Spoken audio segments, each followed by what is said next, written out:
Vous êtes sur TV5 Monde, bienvenue si vous nous rejoignez dans 64 minutes, c'est l'heure de 64 débats. Comment expliquer la déroute des Bleus hier soir? Le plan A de Didier Deschamps a tourné au fiasco et il n'y a pas eu visiblement de plan B. Les Bleus ont été éliminés sans se battre face à une Espagne impressionnante. Avec nous pour en parler, François Manardo, bonsoir. Bonsoir. Soyez le bienvenu sur TV5 Monde, ancien attaché de presse de l'équipe de France de football, consultant en communication. À vos côtés, Xavier Barret, journaliste sportif, bienvenue et bonsoir. Auteur du livre On refait la Coupe du Monde, édition Solar. Et Saladin Gakou, comme hier, vous aviez vu juste, on va voir pourquoi hier, d'une certaine manière, Salah, vous nous faites vivre ce mondial tous les soirs dans le Journal Afrique de TV5 Monde et sur nos réseaux sociaux. Et puis Karim Baldé, en direct de Dallas, vous avez assisté à cette rencontre, Karim. Je disais pas de plan A, un plan B que l'on n'a pas vu. Voilà comment le journal sportif français d'équipe évoque ce match. Les choix de Didier Deschamps sont beaucoup commentés au lendemain de cette défaite. Oui, clairement, on pourrait refaire le match 100 fois, mais malheureusement, je crains que 100 fois l'Espagne gagne ce match au final. Parce qu'indépendamment du pénalty provoqué par Lucas Digne, finalement, il n'y avait pas cette ressource. Et quand on regarde les placements faits par Didier Deschamps, alors il y a eu la sortie sur blessure de William Saliba, blessé au dos, par Maxence Lacroix, qui a plutôt bien tenu la baraque, je trouve, derrière. Le problème, ce sont les renforts offensifs.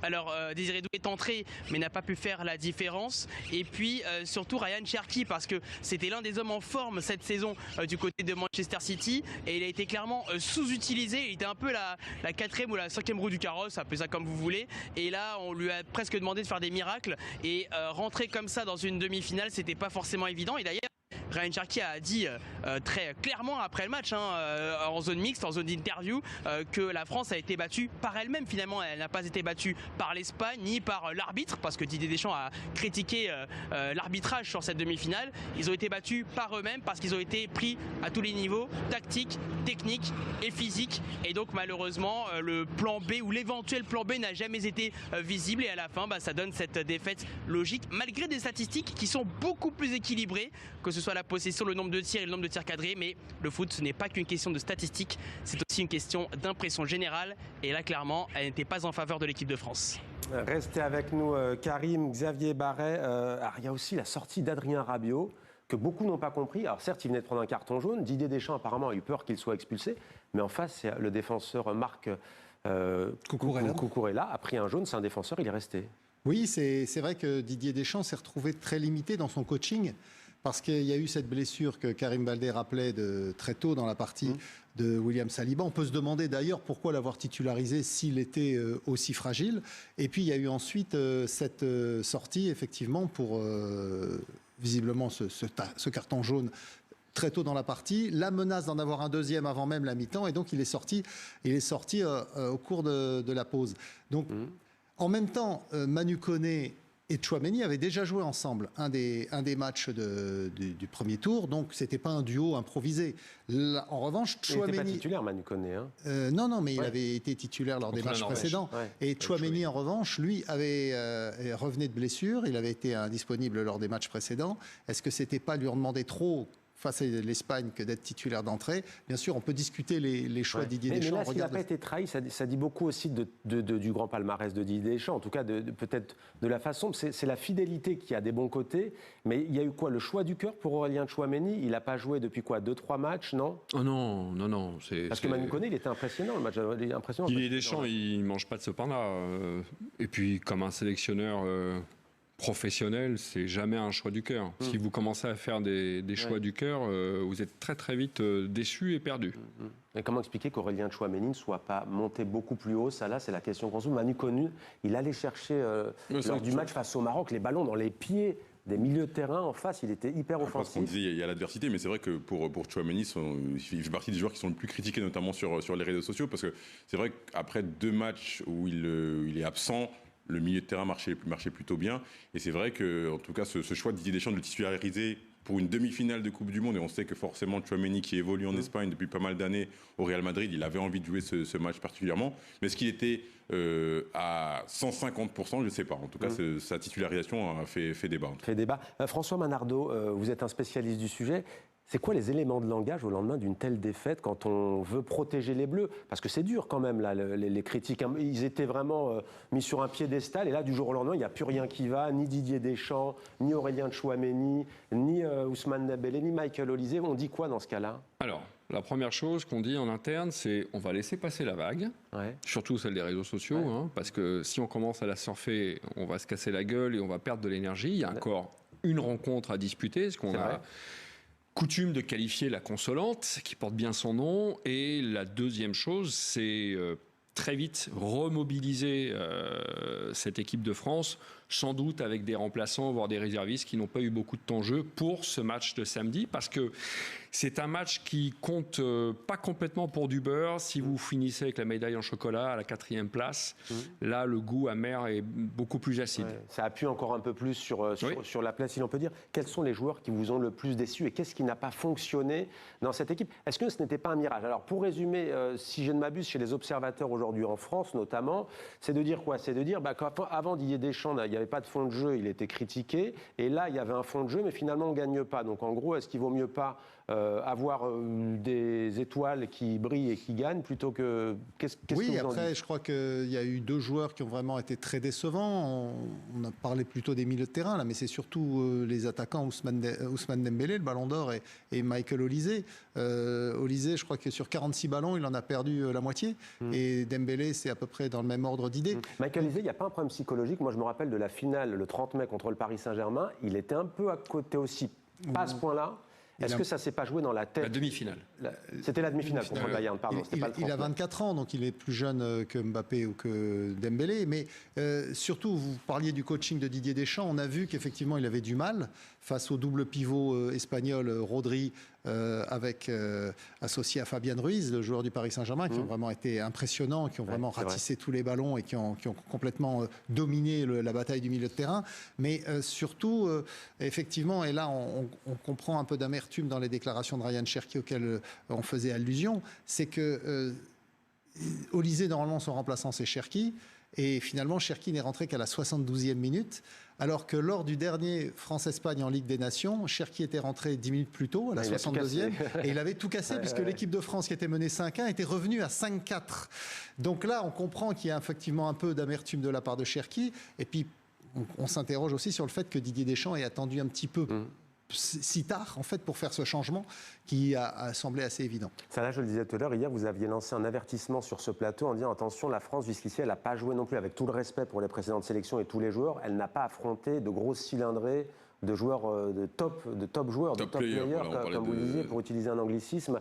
Ça s'est avéré vrai. D'ailleurs, symboliquement, Lamine Yamal, que vous citiez, c'est lui qui provoque le penalty. Il provoque le penalty, mais il ne fait pas un match exceptionnel, Lamine Yamal. Mais on a vraiment vu un collectif espagnol marcher sur l'équipe de France. Et encore une fois, je pense que c'est totalement bien résumé. Il y avait un plan A et pas de plan B pour l'équipe de France. Et on a l'impression qu'un petit peu, on s'en remettait à un exploit individuel de Kylian Mbappé, Ousmane Dembélé et Michael Olise. C'est vrai qu'Olise, il est vraiment passé à côté de son match. C'est pas le seul. Il fait partie des déceptions côté équipe de France, en tout cas. Ouais. Karim Baldé, sur le plan purement, je le disais, c'est vrai que cette équipe, elle a été beaucoup louée. On disait, ça y est, l'équipe de France, elle a trouvé son jeu, elle a trouvé un système. Est-ce que ce n'était pas un mirage, au fond? Parce qu'hier, on sentait quand même, au-delà de la dimension peut-être psychologique, au-delà de effectivement, la puissance incontestable de cette équipe espagnole, on a senti quand même qu'il y avait une rupture totale entre les lignes. Ouais, clairement une rupture totale entre les lignes. Et moi, ce qui m'a frappé, c'est le déchet technique, clairement, parce que on pensait que ce quatuor était connecté à 100%, mais là, c'était pas la fibre hier du côté du stade de Dallas. Et en fait, au fur et à mesure, depuis la tribune, on se disait, mais à quel moment ça va cliquer? À quel moment les joueurs vont pouvoir réussir à faire des passes entre eux? Je parle des joueurs offensifs notamment, et ce moment n'est clairement jamais venu. Mais il faut quand même créditer l'Espagne. Moi, je le dis parce qu'on a parlé de Marco Cucurella, par exemple. Il faut parler du match de Rodri aussi. Lui qui a eu une grave blessure à un genou, rupture des ligaments de mémoire. Et on pensait pas qu'il allait revenir à un tel niveau, mais ça a été la tour de contrôle. Sans parler de Dani Olmo aussi, qui a été exceptionnel, le joueur du Barça. Bref, il faut quand même rendre hommage à cette équipe d'Espagne qu'on a peut-être un peu sous-estimée vue de France, vu que les premiers matchs étaient plutôt accrochés, le match nul face au Cap-Vert, etc. Mais au final, l'Espagne arrive à monter au meilleur moment. Et parmi les 4 demi-finalistes, c'est peut-être celle qui a une star, mais qui n'a pas sa star au rendez-vous. Lamine Yamal, d'accord, il provoque le penalty, mais c'est pas le meilleur Espagnol sur le terrain et on voit qu'il est encore un petit peu limité physiquement, ce qui fait qu'il n'arrive pas encore à placer ses accélérations à tout moment. Et malgré ça, eux ont des solutions, ce que n'avait pas l'équipe de France dans son escarcelle hier soir. Vous avez acquiescé, François Manardo, à ce que vient de dire Karim, à savoir que la prestation de l'équipe de France, la faible, elle est liée aussi à cette équipe espagnole. Elle est surtout, moi je me suis entretenu avant de venir avec des amis de la sélection espagnole qui se sont qualifiés hier soir et ils font évidemment le même constat, c'est-à-dire que l'équipe de France a un collectif, dans ce collectif des individualités qui sont supérieures à celles des Espagnols, mais l'Espagne a une culture collective qui s'appuie sur une tactique, un système de jeu où ils se trouvent les yeux fermés. Alors, ça ne marche pas à tous les coups, ça ne leur garantira pas d'être champion du monde dimanche contre l'Angleterre ou l'Argentine. J'aimerais que ce soit l'Angleterre. Mais ils se trouvent les yeux fermés, c'est-à-dire que ça fait partie de leur ADN. Et la copie qu'ils ont rendue hier soir, c'est un 18 sur 20. Cette même équipe le gardien de de but, France, on n'a pas parlé de lui. il fait 2 sorties à 35 mètres de ses buts. Cette équipe de France, je pense qu'effectivement, comme l'a dit Baldé, elle peut rejouer 5 fois le match. Je ne suis pas sûr qu'elle gagne ne serait-ce qu'une fois. Et le meilleur résumé, c'est peut-être Luis de la Fuente. Il disait quoi? On en parlait avec Salah, qui dit il y avait les meilleurs joueurs du monde en équipe de France et nous sommes la meilleure équipe du monde. La meilleure équipe du monde a battu l'équipe qui avait les meilleurs joueurs du monde. Oui, après, si vous regardez un peu, depuis 20 ans, depuis la qualification de la France de Zidane face à l'Espagne en 2006. Depuis 20 ans, l'Espagne et la France se sont rencontrés 12 fois. La France a gagné seulement 2 fois. La quasi-totalité, c'est l'Espagne qui gagne. Et les 2 dernières encore en demi-finale de l'Euro et en demi-finale de la Ligue des Nations.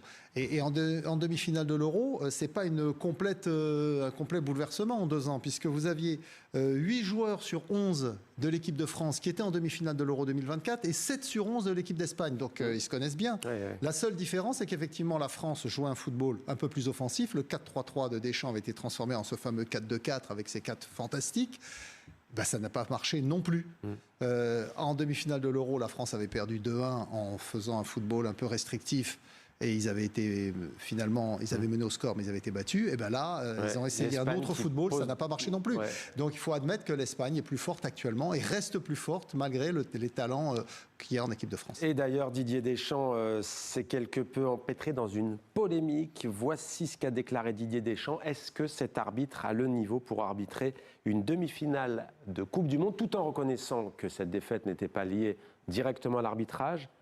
François Manardo, un coach ne devrait pas dire ça? Une bonne question. Pas à ce moment-là, Pardon? Pas à ce moment-là, peut-être. Ni à ce moment-là, ni après. On est pas mal à avoir été surpris, les observateurs et puis les professionnels un petit peu. Parce qu'il y a plusieurs choses. Il y a le fair play, il y a quand même aussi l'exemple que l'on donne. Il y a beaucoup d'arbitres, y compris en milieu amateur, qui sont agressés. Moi, je peux évidemment comprendre l'investissement, le travail. En plus, Didier Deschamps a été, pendant cette compétition, touché par un drame personnel, donc la perte de sa dans mère, son émotion avec cette élimination de l'équipe de France, visiblement très dure à encaisser pour lui, que cette idée lui ait traversé l'esprit. Voilà, je le comprends. Après, d'ailleurs, tous les arbitres, Saïd Ndjimi, tout le monde s'accorde à dire que l'arbitrage hier soir, il a absolument rien de contestable, encore moins de scandaleux.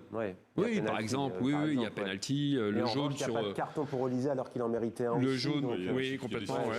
Rabiot fin de première mi-temps. Après, c'est vrai que c'est un arbitre qui est très jeune, qui a 35 ans, mais ça fait partie des nouvelles générations d'arbitres qui montent. C'était son 4e match de la Coupe du Monde. Il avait été élu meilleur arbitre sur les 8e de finale. On peut comprendre la déception de Didier Deschamps, mais c'est vrai qu'avec son expérience, et surtout c'est une de ses premières déclarations, il n'a pas clarifié justement quel point d'arbitrage arbitrage, c'est pas très classe, on va dire ça comme ça. C'est pas très classe.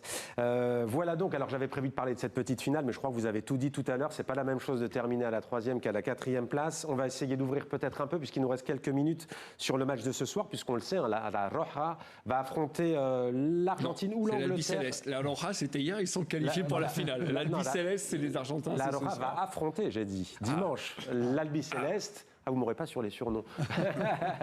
Ou alors l'Angleterre, les Three Lions, les 3 Lions. Karim, les compositions d'équipe, on ne les a pas officiellement, mais est-ce qu'on en sait plus? Ça sera du classique des deux côtés? Oui, a priori, ce sera plutôt du classique des deux côtés. Pour l'Albiceleste, mon cher Mohamed, vous aviez raison. Hein, je tiens à vous féliciter quand même ici depuis Dallas. Concernant l'Argentine, ce qui est sûr, c'est que Léo Messi sera la pierre angulaire de l'équipe. Et il faut aussi souligner tous ces soldats autour de Léo Messi qui allient la hargne, la ténacité avec la qualité technique. Quand on voit Julián Álvarez par exemple, son but magnifique face à la Suisse, quand on voit aussi le travail d'Enzo Fernandez, voilà des soldats qui ont un jeu soyeux. Et puis autour de lui, il y a aussi des joueurs teigneux comme Leandro Paredes ou encore Alexis McAllister, pour m'arrêter à ces deux exemples-là. Côté de l'Angleterre, on a parlé tout à l'heure de Harry Kane et de Jude Bellingham, mais il faut aussi voir s'ils arrivent à mettre plus de rythme, parce que Thomas Tuchel, le sélectionneur, avait critiqué ses joueurs après la victoire face à la Norvège en disant c'est bien, mais ça manque de rythme. Et il était furieux envers ses joueurs. Alors est-ce que ce rythme va venir par exemple de quelqu'un comme Bukayo Saka qui était cantonné à un rôle de remplaçant depuis le début de la compétition? À voir. À voir, et on regarde juste les précédentes confrontations, en tout cas en Coupe du Monde, 66-1-0 pour l'Angleterre qui était allée au bout, 86-2-1 pour l'Argentine, 98, 4 tirs au but à 3 pour l'Argentine et 2022, 1-0 pour l'Argentine. Très court peut-être tous les trois, sur quoi va se jouer cette rencontre? Sur la fraîcheur physique, donc j'ai envie de dire petite option pour l'Angleterre face à l'Argentine qui a joué des prolongations. L'intensité et le sang-froid. Les deux équipes ont fait des prolongations toutes les deux, donc elles sont bien rincées, mais je pense que l'Angleterre a un peu plus d'esprit de combat depuis le début de la compétition, et puis un peu moins de décisions arbitrales favorables, parce que l'Argentine a quand même été bien aidé par l'arbitrage, ils n'ont vraiment pas à s'en plaindre depuis cette fois, on dira rien. Voilà, des propos qui vous engagent. Merci beaucoup à tous les trois. Merci également à Karim Baldé en direct des États-Unis